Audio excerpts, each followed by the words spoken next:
birthday วันเกิดน้องเนตครับร้านครับ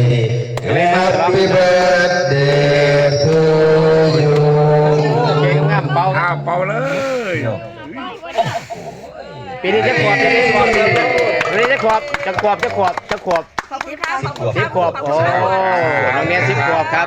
อยู่ดีไม่แห้งเด้อเจริญในหน้าที่การงานในที่การเรียน จ้าครับโอเคนะ ทุกวันแข็งแรงนี่ครับบรรยากาศ โอเคนะ เอาทีนี้ตัดเค้กดิ บรรยากาศวันเกิดร้านครับบรรยากาศวันเกิดร้านย่าย ให้ย่า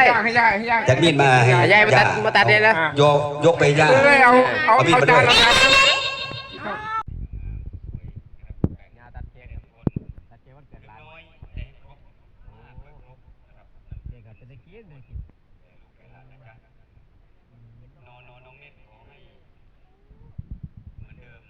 ก็เด้ออันนี้แม่เน็ต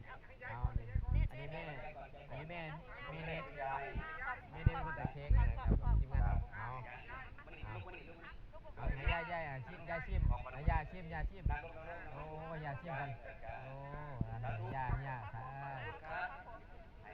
พักข้อมือพ่อนก่อนข้อมือพ่อนกันข้อมือพ่อนกันมือพ่อนกัน